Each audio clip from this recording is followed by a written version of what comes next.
রাজাকারের নাটক সাজায়া ইসলামী আন্দোলনের প্রথম সারি নেতাদেরকে ফাঁসির কাস্তে ঝুলা দুনিয়া থেকে বিদায় করেছিল, ঠিক কিনা?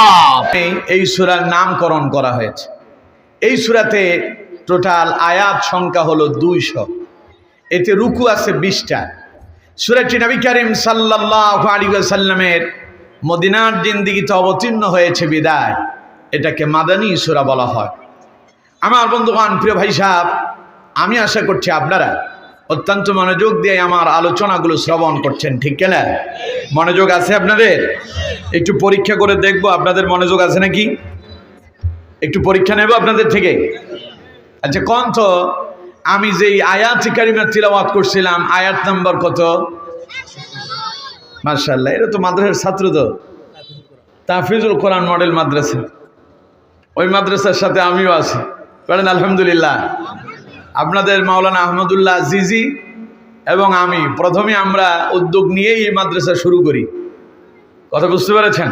তো মাদ্রাসার ছাত্ররা তো জবাব আগে দিল, আপনারা পরে দিলেন। ওরা যেমন আজকে কোরআনের ছাত্র, আপনারাও তেমনই ছাত্র, ঠিক কিনা? কথা বলতে হবে, ঠিক কিনা? একটা বিষয় মাথায় রাখবেন, ভালো ছাত্ররা সব সময় আগে আগে জবাব দেয়, খারাপ ছাত্ররা সব সময় চুপ থাকে। এখন ছাত্র কি আপনারা ভালো হতে চান না খারাপ হতে চান? তাহলে আপনারা কি আগে আগে জবাব দিতে পারবেন? আল্লাহ তাআলা আমাদেরকে তৌফিক দেন, বলেন আমিন। তাহলে আমি যে আয়াত তিলাওয়াত করছি, আয়াত নাম্বার কত? আর যেই সূরা থেকে তিলাওয়াত করছি সূরার নাম? এই সূরাতে টোটাল আয়াত আছে কত? রুকু আছে কয়টা? সূরাটি নবী করিম সাল্লাল্লাহু আলাইহি সাল্লামের মক্কার জিন্দেগিতে অবতীর্ণ হয়েছে বিদায় এটাকে মাক্কি সূরা বলা হয়। হ্যাঁ, তাইলে তো ঠিকই আছে, লাইন গার্ড সব ঠিক। আপনারাও একেবারে মনোযোগ দিয়ে শুনতেছেন, এটাই তার প্রমাণ। তাইলে আমি বেঠিক, আপনারা ঠিক। সূরাটি আসলেই নবী করিম সাল্লাল্লাহু আলাইহি সাল্লামের মদিনার জিন্দেগিতে অবতীর্ণ হয়েছে বিদায় এটাকে মাদানী সূরা বলা হয়। প্রিয় ভাই সাহেব, এই সূরার একটি ফজিলত আছে। প্রথমে আমরা এই সূরার ফজিলতটা শুনবো, তারপরে যে আয়াত কারিমা তিলাওয়াত করছি তার শানে নজুল শুনবো, তারপরে বিস্তারিত আলোচনায় ঢুকবো ইনশাআল্লাহ। আল্লাহ তাআলা আমাদেরকে কবুল করেন, পড়েন আমিন। আরো জোরে পড়েন আমিন। আমার বন্ধুগণ, নবী করিম সাল্লাল্লাহু আলাইহি ওয়াসাল্লাম বলছেন, হে আমার উম্মতেরা, আল্লাহর বান্দারা, তোমরা বেশি বেশি আল্লাহর কোরআন তিলাওয়াত করো, কারণ এ কোরআন কিয়ামতের দিন তিলাওয়াতকারীর জন্য আল্লাহর দরবারে সুপারিশ করবে। চিল্লায় পড়েন সুবহানাল্লাহ। এই ছেলেরা একদম চুপ, আর একটা কথাও যেন আমি না শুনি। আমার বন্ধুগণ, নবী করিম সাল্লাল্লাহু আলাইহি সাল্লাম বলছেন, আমার সাহাবীরা বেশি বেশি কোরআন পড়ো, আমার উম্মতেরা বেশি বেশি কোরআন তিলাওয়াত করো, কারণ এ কোরআন কিয়ামতের দিন তোমাদের জন্য আল্লাহর আদালতে সুপারিশ করবে। সুবহানাল্লাহ। আমার বন্ধুগণ, নবী করিম সাল্লাল্লাহু আলাইহি সাল্লাম বলছেন, ও আমার সাহাবীরা, আমার উম্মতেরা, বেশি বেশি কোরআন পড়ো। তবে কোরআনুল কারীমের ভেতরে দুইটা আলোকিত সূরা আছে, উজ্জ্বল সূরা আছে। ওই দুইটা সূরা তোমরা বেশি বেশি তেলাওয়াত করো। সেই দুইটি সূরার ভেতরে একটি সূরার নাম হলো সূরা বাকারা, আরেকটি সূরার নাম হলো সূরা আলে ইমরান। এই দুইটা সূরা তোমরা বেশি বেশি তেলাওয়াত করো, কারণ কিয়ামতের দিন এই দুইটি সূরা তিলাওয়াতকারীর মাথার উপরে এসে কিয়ামতের ময়দানে দুইটা সামিয়ানা হয়ে তার মাথার উপরে তার ছায়া দিতে থাকবে। কারণ কিয়ামতের ময়দানে আল্লাহ পাকের আরশ আজিমের ছায়া ছাড়া আর কোনো ছায়া থাকবে? কথা বলেন, আর কোনো ছায়া থাকবে? কোনো ছায়া থাকবে না। সেই দিন থাকবে সূর্য মাথার খুব সন্নিকটে। সূর্যের তাপে মানুষের মাথার মগজগুলো ভাতের মাড়ের ন্যায় টকবক টকবক করতে থাকবে। আমার বন্ধুগণ, সেই দিনের অবস্থা খুব ভালো হবে না খারাপ হবে? আরো জোরে বলেন, ভালো না খারাপ? এই বিষয় সম্পর্কে আমার আগের আলোচক মাওলানা আহমদুল্লাহ আজিজি সাহেব অত্যন্ত চমৎকার কথা বলেছেন। সুতরাং সেই দিন আল্লাহ পাকের আরশ আজিমের ছায়া ছাড়া আর কোনো ছায়া থাকবে না।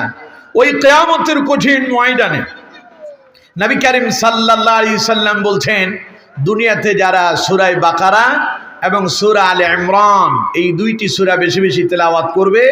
এই দুইটি সূরা কিয়ামতের ময়দানে দুইটা সামিয়ানা হয়ে, এই যে এখানে একখান সামিয়ানা লাগানো আছে না, এরকম দুইটা সামিয়ানা হবে, হয়ে তিলাওয়াতকারীর মাথার উপরে এসে তাকে সূর্যের তাপ থেকে আশ্রয় প্রদান করবে। চিল্লায় পড়েন সুবহানাল্লাহ। নবীজি বলছেন অথবা কিয়ামতের দিন এই দুইটা সূরা ধুই যাক পাখি হয়ে যাবে, ডানা মেলে পাখিগুলো তিলাওয়াতকারীর মাথার উপরে আসবে আর তাদের মাথার উপরে এসে তাদেরকে ছায়া দিতে থাকবে, যাতে করে সূর্যের তাপে তাদের কোনো কষ্ট অনুভব না হয়। সুতরাং আমার বন্ধুগণ, তাহলে সেই দুইটা সূরার, একটা সূরার নাম সূরা বাকারা আর একটার নাম আলে ইমরান। এই দুইটা সূরা আমরা বেশি বেশি তিলাওয়াত করার জন্য চেষ্টা করব। পারবো তো ইনশাআল্লাহ? সবাই বলেন পারবো তো ইনশাআল্লাহ? আল্লাহ তাআলা আমাদেরকে তৌফিক দান করেন, পড়েন আমিন। আমার বন্ধুগণ, বলেছিলাম কোরআনুল কারীমের দুইটি সূরা উজ্জ্বল সূরা। নবী করিম সাল্লাল্লাহু আলাইহি সাল্লাম বলছেন, একটা সূরার নাম সূরা বাকারা, আরেকটার নাম সূরা আলে ইমরান। এই দুইটি সূরা যারা নিয়মিত তিলাওয়াত করবেন কিয়ামতের ময়দানে, এই দুইটি সূরা আপনার মাথার উপরে এসে আপনাকে আশ্রয় দিয়ে দেবে, সূর্যের আলো থেকে আপনাকে আশ্রয় দান করবে। আল্লাহ তাআলা আমাদেরকে এর উপর আমল করার তৌফিক দান করুন, পড়ুন আমিন। তাহলে আমার বন্ধুগণ, আমি এবার যে আয়াতে কারিমা তিলাওয়াত করছি সে আয়াতে কারিমার শানে নজুলের দিকে যাই। তাফসীরে জালালাইনের ভেতরে এসেছে, কোরআনুল কারীমের এমন কোন একটি আয়াত কি আছে নাকি যেটা আল্লাহ তাআলা খামোখা নাজিল করছেন? এরকম কোন আয়াত আছে? কোরআনে এমন কোন সূরা আছে যে আল্লাহ তাআলা এটা এমনি এমনি দিয়ে দিলেন, কোনো কাজে নয়, এরকম কোন সূরা আছে? কোরআনুল কারীমের ভিতরে টোটাল সূরা আছে কত? 114টা, এবং আয়াত আছে কত? 6666। যদিও এটা নিয়ে ইখতিলাফ আছে, মতভেদ আছে, আমরা ধরে নিলাম 6666 আয়াতই ঠিক। এর ভিতরে এমন কোন একটি আয়াত কি এমন আছে যে আয়াতটি আল্লাহ তাআলা খামোখা দিয়েছেন, এটার নাজিলের পেছনে কোনো কারণ ছিল না, এরকম কি আছে? প্রত্যেকটি আয়াত, প্রত্যেকটি সূরা নাজিল হওয়ার পেছনে একটা কারণ আছে। কোরআনুল কারীমের ভাষায় এটাকে শানে নজুল বলা হয়, আর বাংলায় বললে প্রেক্ষাপট বলে। আমি আপনাদের সামনে সূরা আলে ইমরানের 102 নম্বর আয়াতে কারিমা তিলাওয়াত করেছি। এই আয়াত নাজিল হওয়ার পেছনে একটা শানে নজুল অথবা একটা প্রেক্ষাপট আছে। তাফসীরে জালালাইনের ভেতরে এসেছে, নবী করিম সাল্লাল্লাহু আলাইহি ওয়াসাল্লাম তিনি যখন মক্কা থেকে হিজরত করে মদিনায় গেলেন, মদিনায় যাওয়ার পরে মদিনাতে তিনি এমন দুইটি গোত্র পেয়েছেন। একটি গোত্রের নাম ছিল আউস গোত্র, আরেকটি গোত্রের নাম ছিল খাজরাজ গোত্র। এই দুইটি গোত্রের ভেতরে সব সময় ঝগড়া বাসাদ, রক্তপাত, মারামারি সব সময় লেগেই থাকতো, খুন খারাপি হতো। নবী করিম সাল্লাল্লাহু আলাইহি সাল্লাম তিনি যখন মক্কা থেকে হিজরত করে মদিনায় গেলেন, মদিনায় যাওয়ার পরে মদিনার আউস এবং খাজরাজ গোত্রের লোকেরা রাসূলুল্লাহর কাছে এলো। তারা নবীর কাছে এসে কালেমা পড়ে মুসলমান হলো। নবী করিম সাল্লাল্লাহু আলাইহি সাল্লাম সাহাবীদেরকে জানায় দিলেন, আউস এবং খাজরাজ গোত্রের লোকদেরকে জানায় দিলেন, ও আমার সাহাবীরা, তোমরা যখন পড়েছো লা ইলাহা ইল্লাল্লাহু মুহাম্মাদুর রাসূলুল্লাহ সাল্লাল্লাহু আলাইহি ওয়াসাল্লাম, যতজন এই কালেমা পড়েছো, এর উপর বিশ্বাস স্থাপন করেছো, তোমরা সবাই হলে আল্লাহর বান্দা এবং তোমরা সকলেই হলো মুমিন, আর প্রত্যেক মুমিন হলো একজন আরেকজনের ভাই। সুবহানাল্লাহ। কোন আল্লাহ তাআলা বলছেন, ইন্নামাল মুমিনুনা ইখওয়া, সকল মুমিন একজন আরেকজনের কি ভাই। সবাই বলেন একজন আরেকজনের কি ভাই। যেমন আপনাদের সঙ্গে আমার কোনো পরিচয় নাই, আজ আপনারা আমার ভাই, আমি আপনাদের ভাই। আমরা এখান থেকে চলে গেলাম সৌদি আরব, সেখানে গিয়ে কোনো একজন মুমিন অথবা আরেকজন মুসলমান ভাইয়ের সঙ্গে আমার সাক্ষাৎ হলো, তিনিও আমার, আমিও তার, এর নাম মুমিন। কালেমার দাবিতে আমরা সবাই সমান। কালেমার দাবিতে আমরা কি? কালো হতে পারি, সাদা হতে পারি, ভেদাভেদ থাকতেই পারে, দেশের ভিন্নতা থাকতে পারে, অবস্থার ভিন্নতা হতেই পারে, কিন্তু ইমানের দাবিতে আমরা একজন আরেকজনের ভাই। সুতরাং আমার বন্ধুগণ, আল্লাহ রাব্বুল আলামিন বলছেন, ইন্নামাল মুমিনুনা ইখওয়াতুন ফাআসলিহু বাইনা আখওয়াইকুম। মুমিনরা একজন আরেকজনের ভাই, সুতরাং মুমিনদের দায়িত্ব হলো দুই ভাইয়ের ভেতরে যদি কোনো ঝগড়া বেঁধে যায়, অপর ভাইয়ের দায়িত্ব হলো তাদের ভেতরে তা যেন মীমাংসা করে দেয়। নবী করিম সাল্লাল্লাহু আলাইহি সাল্লাম বললেন, আমার সাহাবীরা, আজকে তোমরা যারা কালেমা পড়েছো প্রত্যেকে একজন আরেকজনের ভাই। আজ থেকে ভাই ভাই আর কোনো ঝগড়া নাই, কোনো মারামারি নাই, কোনো রক্তপাত নাই। একজন আরেকজনের বিরুদ্ধে আর অস্ত্র ধারণ করবা না, মিলেমিশে আপন ভাইয়ের মতো জীবন অতিবাহিত করতে থাকো। চিল্লা এখন সুবহানাল্লাহ। নবী করিম সাল্লাল্লাহু আলাইহি সাল্লাম ছিলেন শান্তির দূত। আল্লাহ তাআলা তাকে শান্তি প্রতিষ্ঠা করার জন্য এই পৃথিবীতে প্রেরণ করেছেন। চিল্লায় পড়েন সুবহানাল্লাহ। নবী করিম সাল্লাল্লাহু আলাইহি ওয়াসাল্লাম तमाम পৃথিবীতে এমন ভাবে শান্তি প্রতিষ্ঠা করেছেন যা ইতিহাসে উজ্জ্বল হয়ে দৃষ্টান্ত স্থাপন করেছে, এমন দৃষ্টান্ত আর কেউ স্থাপন করতে পারে নাই। ঠিক কি না? আমার বন্ধুগণ, নবী করিম সাল্লাল্লাহু আলাইহি সাল্লাম যখন মক্কা এলেন, গোটা মক্কা নগরীতে চলছে বর্বরতা, জাহিলিয়াত, মদ জুয়ার আসর বসতেছে, জীবন্ত কন্যা সন্তানদেরকে মাটিতে পুঁতে ফেলা হচ্ছে। সেখান থেকে রাসূলুল্লাহ কালেমার দাওয়াত দিয়া এই অজ্ঞ মূর্খ মানুষদেরকে বুঝায়া বুঝায়া নারীদেরকে তাদের অধিকার প্রতিষ্ঠা করার জন্য, মানুষকে শান্তিতে জীবন পরিচালনা করার জন্য নবী করিম সাল্লাল্লাহু আলাইহি সাল্লাম এমন এক দাওয়াতি কাজ করলেন, গোটা জাহিলিয়াতের পরিবর্তন আসলো। গোটা মক্কা নগরী মদিনা একটা শান্তির নগরীতেই রূপান্তরিত হয়েছে। ঠিক কিনা? অথচ আমরা শান্তির জন্য আজ খুঁজতেছি, শান্তির স্লোগান দেয়। এই শান্তির স্লোগান কিয়ামত পর্যন্ত দিলেও পৃথিবীতে শান্তি আসবে না, যতক্ষণ পর্যন্ত মুহাম্মদ সাল্লাল্লাহু আলাইহি সাল্লামের আনিত রাসূলুল্লাহর দেখানো পথ মত তরিকা দিয়া পৃথিবীতে আমরা আমাদের জীবন পরিচালনা না করব, ততক্ষণ পর্যন্ত তামাম পৃথিবীতে শান্তির আশা করা যায় না। বাংলাদেশ স্বাধীন হলো 54 বছর। 54 বছরে এই দেশের দুর্নীতি বন্ধ হয় নাই, সুদ বন্ধ হয় নাই, ঘুষ বন্ধ হয় নাই, জানা বন্ধ হয় নাই, ইফটিজিং বন্ধ হয় নাই, সন্ত্রাস বন্ধ হয় নাই। বন্ধ হবে কি করে? রাষ্ট্র তো আল্লাহর কোরআন দিয়া রাসূলুল্লাহর সুন্নাহ দিয়া চলে নাই। ঠিক কিনা? জোরে বলেন ঠিক কিনা? স্বাধীনতার এই 54 বছরে এই বাঙালি জাতি দেখতে পেয়েছে, যারাই ক্ষমতায় এসেছে বাংলাদেশের একটাই রূপ দেখেছে, বাংলাদেশ বারংবার খালি দুর্নীতিতেই চ্যাম্পিয়ন হয়েছে। ঠিক কিনা? কারণ কি? কারণ রাষ্ট্রে ছিল না, রাসূলুল্লাহর আনিত বিধান দিয়ে রাষ্ট্র পরিচালিত হয়নি, কোরআন দিয়ে রাষ্ট্র পরিচালনা করা যায়নি বলে রাষ্ট্রে শান্তি আসেনি। এখনো স্লোগান উঠতেছে রাষ্ট্রে নাকি সন্ত্রাস মুক্ত রাষ্ট্র চায়, লোকজন স্লোগান দিতেছে যে আমরা রাষ্ট্রে শান্তি চাই। শান্তি আসবে তখন রাসূলুল্লাহর দেখানো পথ আর আল্লাহর কোরআন দিয়ে রাষ্ট্র পরিচালনা হবে যখন। ঠিক কিনা? জোরে বলতে হবে ঠিক কিনা?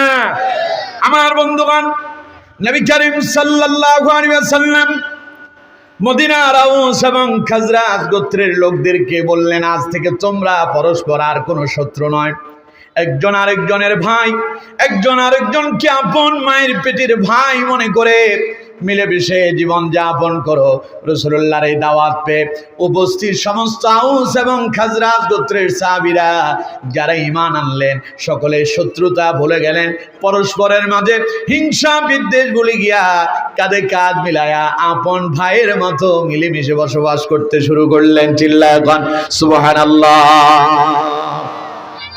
এইভাবে দীর্ঘদিন চলতে থাকলো। হঠাৎ একদিন আউস এবং খাজরাজ গোত্রের দুই ব্যক্তির ভেতরে ঝগড়া বেঁধে গেল। আউস গোত্রের সালবা এবং খাজরাজ গোত্রের আসাদ নামক দুইজন ব্যক্তির ভেতরে ঝগড়া লেগেছে। ঝগড়াটা কি? আউস গোত্রের লোক সালবা বলতেছে মদিনার সবচাইতে শ্রেষ্ঠ গোত্র হলো আমাদের আউস গোত্র। সালবা কয় মদিনার সবচাইতে শ্রেষ্ঠ গোত্র হলো আমাদের খাজরাজ গোত্র। এখন দুইজনের ভেতরে লাগলো ঝগড়া। আউস গোত্রের লোকটা বলতেছে আমাদের গোত্র শ্রেষ্ঠ, আর খাজরাজ গোত্রের লোক বলতেছে আমাদের গোত্র শ্রেষ্ঠ। এখন কেমনে? এখন তখন ওই মদিনার আউস গোত্রের লোক সালবা বলতেছে, দেখো মদিনার ভেতরে আমরা এই জন্যই শ্রেষ্ঠ গোত্র, কারণ এই গোত্রের ভেতরে এমন একজন সাহাবীর আগমন ঘটেছিল যার ইন্তেকালের পরে তার গোসল দেওয়া হয়েছিল আসমানে। সুবহানাল্লাহ খান, কি নাম তার? না, হযরতে হানজালা রাদিয়াল্লাহু তাআলা। সুবহানাল্লাহ খান না কে? আমার বন্ধুগণ, হযরতে হানজালা নবী করিম সাল্লাল্লাহু আলাইহি ওয়াসাল্লামের জন্য উহুদের প্রান্তরে ছুটে এসেছিলেন, জিহাদের ময়দানে এসেছিলেন। রাতটা ছিল তার ফুলসজ্জার রাত। আজ তার নতুন বিবাহ হয়েছে, স্ত্রীর সঙ্গে রাত অতিবাহিত করবেন। ফুলসজ্জার রাত ছেড়ে দিয়া যখন তিনি শুনতে পেলেন মুহাম্মদ সাল্লাল্লাহু আলাইহি সাল্লামকে হত্যা করা হয়েছে, এই কথা শুনতে পেয়ে তিনি তার ফুলসজ্জার রাত থেকে বিছানা ছেড়ে দিয়া জিহাদের ময়দানে ছুটে এসেছেন। আর জিহাদের ময়দানে এসে ওই কাফেরদের বিরুদ্ধে যুদ্ধ করতে করতে এক পর্যায়ে তিনি শাহাদাত বরণ করলেন। আর তার শাহাদাতের পরে আল্লাহ রাব্বুল আলামিন হযরতে হানজালার উপরে গোসল ফরজ ছিল বিদায় আল্লাহ পাক আসমানে ফেরেশতা দিয়া তার গোসলের বন্দোবস্ত করে দিয়েছিলেন। চিল্লায় বলেন সুবহানাল্লাহ। ওই সাহাবী যে গোত্রে আসছিল ওই গোত্রের নাম আউস গোত্র। কোন গোত্র? আউস গোত্র। এখন সে বলতেছে তাইলে আমার গোত্র সবচাইতে শ্রেষ্ঠ গোত্র, কারণ এই গোত্রে এমন ব্যক্তি আগমন হয়েছে যার ইন্তেকালের পরে তার আসমানে গোসল দেওয়া হয়েছে।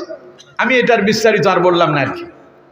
আমার বন্ধুগণ, এখন খাজরাজ গোত্রের আসাদ বলতেছে তুমি জানো আমাদের গোত্রে কে আসছে? আমাদের গোত্রে এমন একজন সাহাবীর আগমন ঘটেছে যিনি একদিকে ছিলেন কোরআনে হাফেজ, তিনি ছিলেন কারি, তিনি ছিলেন মুফাসসির, তিনি ছিলেন মুহাদ্দিস, তিনি ছিলেন ফকিহ, তিনি ছিলেন মুফতি। নাম হচ্ছে হযরত উবাই ইবনে কাব রাদিয়াল্লাহু তাআলা আনহু। সুবহানাল্লাহ। হযরত উবাই ইবনে কাব ছিলেন সেই সাহাবী। একদিন নবী করিম সাল্লাল্লাহু আলাইহি ওয়াসাল্লাম হযরত উবাই ইবনে কাবকে বললেন, হে উবাই, তুমি জানো এই মুহূর্তে আল্লাহ পাক আমার কাছে জিবরাইল নাজিল করেছেন, আল্লাহ তাআলা আমাকে এই আদেশ করেছেন আমি যেন তুমি উবাইয়ের কণ্ঠে কোরআনুল কারীমের তিলাওয়াত শ্রবণ করি। চিল্লায় কোন সুবহানাল্লাহ। কথা বুঝতে পারছেন আমার বন্ধুগণ?